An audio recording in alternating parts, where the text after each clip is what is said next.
Jatkosodan kääntyessä loppupuolelle Neuvostoliitto päätti Stalinin johdolla panna Suomen kansan kärsimään. Suomi piti irrottaa sodasta ja saada se suostumaan ankariin rauhanehtoihin. Alkoivat ilmahyökkäykset Suomen kaupunkeihin, pääkohteena Helsinki. Tehtävää ryhtyi suorittamaan Neuvostoliiton kaukopommitusilmavoimat eli ADD. Se oli Stalinin oma ilmanyrkki, käytössään keskimääräistä parempaa henkilöstöä ja kalustoa. Vuoden 1943 lopussa Stalin antoi ADD:lle käskyn valmistautua pommitusiskuihin Suomeen. Tämä oli sen historian ensimmäinen strateginen pommitusoperaatio. Sunnuntai 6. helmikuuta 1944 oli kirkas talvipäivä. Muutamia viholliskoneita kävi lähellä Helsinkiä iltapäivän aikana, mutta suuria muodostelmia ei ollut näkyvissä. Kaikki muuttui kerralla kello 18 jälkeen, kun Helsinki joutui ensimmäisen kerran laajan ilmahyökkäyksen kohteeksi. Näin suurimittainen hyökkäys oli yllätys varsinkin siviileille. He olivat kyllä tottuneet hälytyksiin, mutta niistä ei yleensä ollut seurannut pommitusta. Parin tunnin ajan Helsingin alueella käytiin rajua taistelua, kunnes ilta 9 aikoihin uusia koneita ei enää ollut tulossa. Helsinki ehti levätä ainoastaan muutaman tunnin. 1 alkanut ilmahyökkäys kesti vajaat 3 tuntia, loppuen ennen aamu 4. Lentoreittikartasta näkee, mistä suunnista koneet saapuivat kohti Helsinkiä illan ja yön tunteina. Suurin paine kohdistui kaakkoissektorille. Suurhyökkäyksen torjunta vaati paljon työtä myös muilta kuin varsinaiseen tulitoimintaan osallistuneilta. Eräs tärkeimmistä tehtävistä oli ammustäydennykset, joita jouduttiin tekemään kesken pommitusten. Pattereilla täytyi olla tarpeeksi granaatteja. Ilman täydennyksiä puolustus olisi ollut pulassa, sillä ammuskuljetuksista huolimatta jouduttiin ampumaan paljon puolisulkuja ja ammukset olivat muutenkin kortilla. Helmikuun 6. päivän pommitus oli massiivinen, mutta silti Helsingin puolustajat onnistuivat. Vain 5% pommeista putosi kohdealueelleen illan ja yön aikana. Yllätyksenä tullut suurhyökkäys aiheutti kuitenkin 103 ihmishengen menetyksen ja 28 rakennuksen tuhoutumisen. Helsinki oli joutunut pienempien ilmahyökkäysten kohteeksi vuosina 1941, 1943, 36 kertaa. Jo silloin oli havaittu, että yötorjuntakyky oli heikko ja sitä olikin päätetty ryhtyä parantamaan.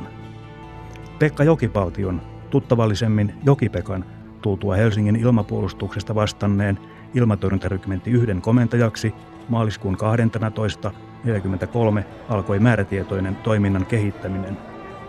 Kuria parannettiin, koulutusta tehostettiin ja käytännön harjoittelusta tuli jatkuvaa. Yötorjunnassa välttämättömiä valonheittimiä ja kuulosuuntimia oli vähän. Ilman niitä seuranta eli tuhoamisammunta oli pimeällä mahdotonta. Tämän takia ryhdyttiin kehittämään uutta torjuntamenetelmää, jota kutsutaan sulkuammunnaksi. Sen tarkoituksena ei ollut koneiden pudottaminen, vaan kohteen suojaaminen pakottamalla koneet kääntymään takaisin ennen pomminpudotuskehää. Pelotusvaikutusta tehostettiin lisäämällä granaatteihin valoainetta, elektronmetallia.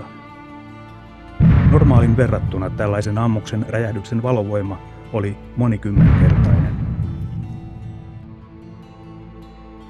Ratkaiseva parannus yötorjuntakykyyn tapahtui, kun Saksasta saatiin hankittua uusia tutkia, 2 kaukotutkaa ja 6 ilmatorjuntatutkaa, jotka saivat Suomessa peitenimet Raija ja Irja. Raijat, joiden mittausetäisyys oli 150 kilometriä, sijoitettiin pääkaupungin läheisyyteen. Irjoista 4 annettiin ilmatorjuntarykmentti 1 käyttöön Helsinkiin ja 2 muuta Kotkaan. Niitä käytettiin seuraamaan lähestyviä koneita mittausetäisyyden ollessa noin 30 kilometriä. Irjat sijoitettiin parhaiden raskaiden patterien yhteyteen ja näitä ilmatorjuntatutkalla varustettuja pattereita alettiin kutsua johtopattereiksi.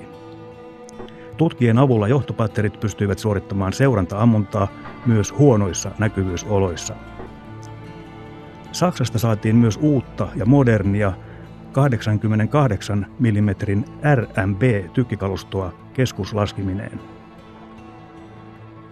Ilmatorjuntarykmentti 1 oli jaettu 4 patteristoon, joista kullakin oli oma johtopatterinsa. ITR-1 kuului yhteensä 15 raskasta ilmatorjuntapatteria, joista 3 oli aluksi koulutuksessa. Ja lisäksi rykmenttiin kuului 10 kevyttä 40 millin ilmatorjuntajaosta, 6 20 millin ilmatorjuntakonekiväärijoukkuetta ja valonheitin patteristo. Rykmentin johdossa oli myös 3 rannikkotykistön ilmatorjuntapatteria Helsingin saarilla. Koko toimintaa johdettiin torjuntakeskuksesta, joka sijaitsi Korkeavuoden kadulla ja sai peitenimen Torni. Helmikuun 6. päivän pommitusten jälkeen havaittiin lisäksi yöhävittäjien puute ja niiden tarpeellisuus torjunnassa. Saksasta saatiin avuksi 12 Luftwaffen Messerschmitt 109 hävittäjää, jotka saapuivat helmikuun 12. Lisäksi pommitusten aikana katkeilleita viestintäyhteyksiä parannettiin, pattereiden ammusvarastoja täydennettiin sekä vihollisen taktiikkaa analysoitiin tulevien iskujen varalle. Koska siviilien elämä näytti tulevan yhä vaarallisemmaksi, evakuoitiin pienet lapset ja vanhukset.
Helmikuun 16. päivänä, 10 päivää ensimmäisen pommituksen jälkeen, Helsinki joutui uuden iskun kohteeksi. Tällä kertaa Helsingin väestö ja torjunta olivat paremmin valmistautuneet laajamittaiseen ilmahyökkäykseen. Lisäksi Torni oli saanut ennakkovaroituksen odotettavissa olevasta hyökkäyksestä radiotiedustelulta.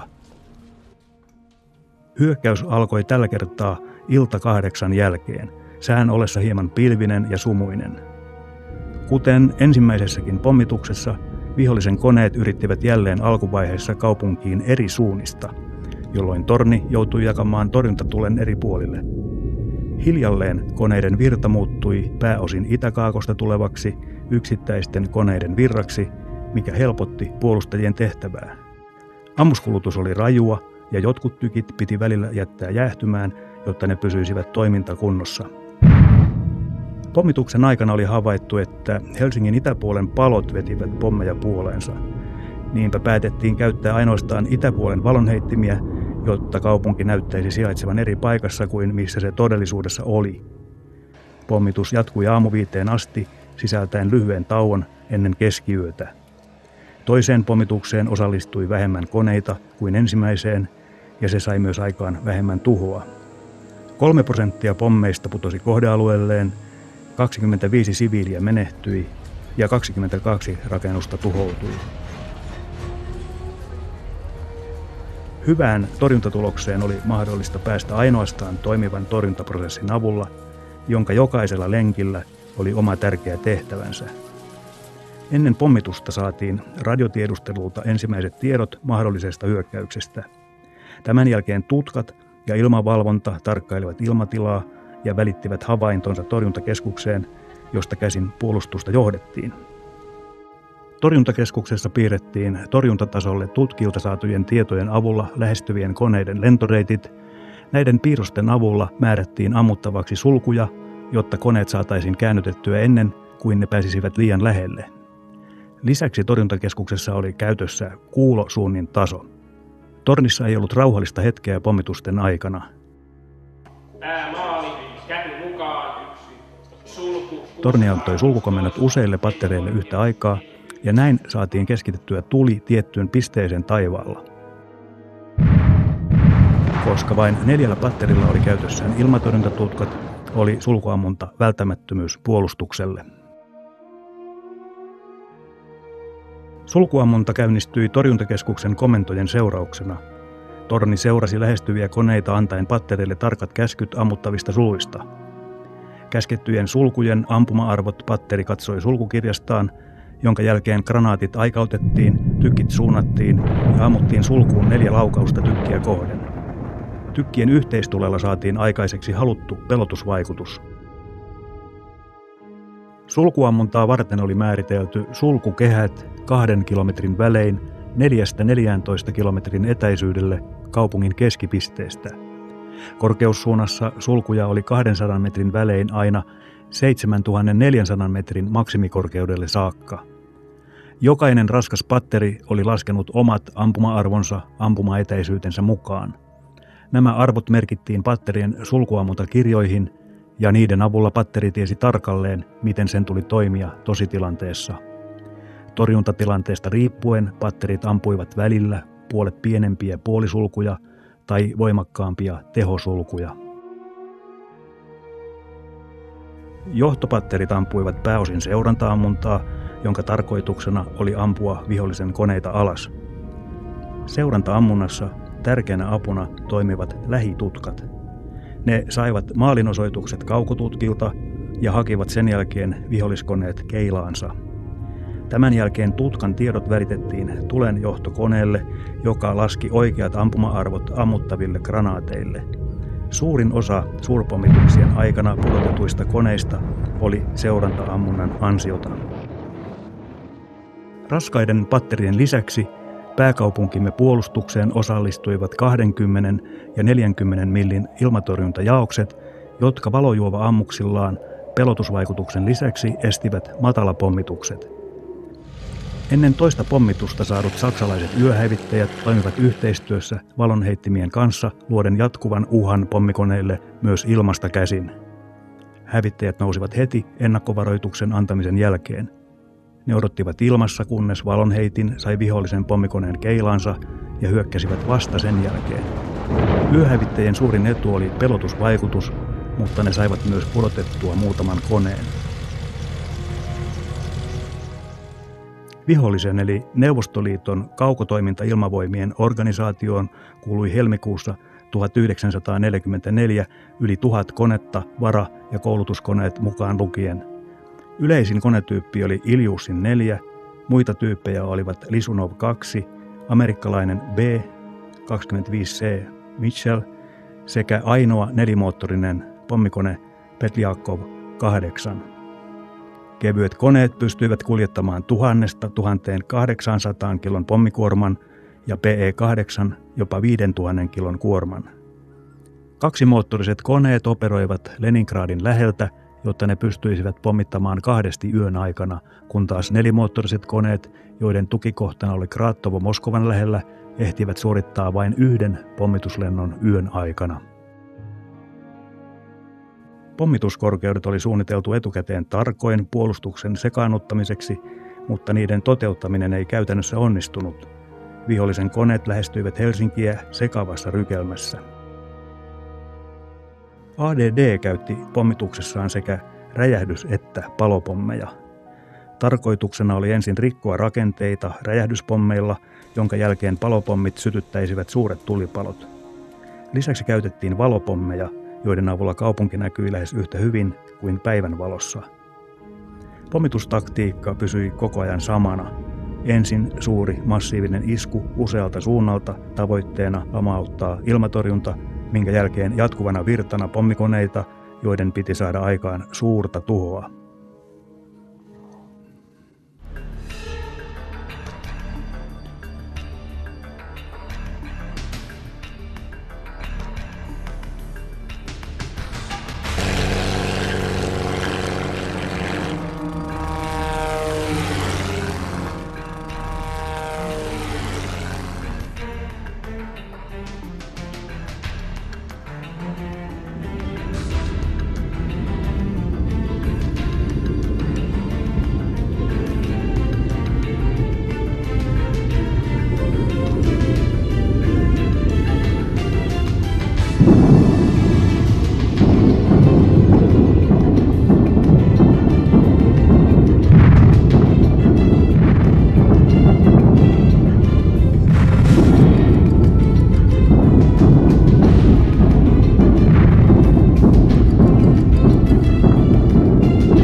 Kun edellisestä suurpommituksesta oli kulunut 10 päivää, olivat olosuhteet jälleen hyökkääjälle suotuisat ja Helsingissä alkoi tykkituli laulaa.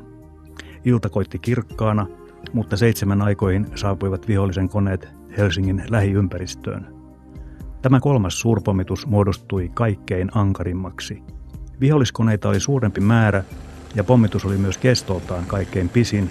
Nyt todella testattiin puolustuksemme venymiskyky. Hyökkäys noudatti muuten samaa kaavaa kuin ennenkin, mutta nyt sulkuja jouduttiin ampumaan alkuvaiheessa myös kaupungin päälle. Tämä massiivinen alkurynnäkkö ei kuitenkaan onnistunut kyllästämään ilmatorjuntaamme. Ennen 3. pommitusyötä oli saatu päätös, että pattereilla saatiin käyttää apuna 15-16-vuotiaita koulupoikia, jotka joutuivatkin heti tositoimiin, kun ADD hyökkäsi 3. kerran. Pattereilla toimi noin 400 ilmatorjuntapoikaa. Lisäksi käyttöön oli saatu 3 koulutuksessa ollutta raskasta patteria. Jo 2. pommituksen aikana tehtyä harhautusta kaupungin siirtämiseksi yritettiin 3. pommituksen aikana. Vuosaareen perustettiin harhautusta varten raskas patteri Pommi, joka ampui herkeämättä yrittäen kerätä pommeja alueelleen. Lisäksi Vuosaaren alueella sytytettiin useita kokkoja harhautusvaikutuksen voimistamiseksi. Tämä saikin jotkut koneet pudottamaan pomminsa täysin väärään paikkaan. Vaikka 3. pommitus oli kaikkein massiivisin, eivät sen tuhot nousseet muihin pommituksiin nähden suuriksi. Ihmishenkiä menetettiin 18 ja rakennuksia tuhoutui 59. Vain 7% pommeista putosi kohdealueelleen. 3. suurpommituksen jälkeen Joki-Pekka kiitteli miehistöään ja oli erittäin tyytyväinen torjunnan tuloksiin. Tämä 3. pommitus jäi viimeiseksi suurpommitukseksi.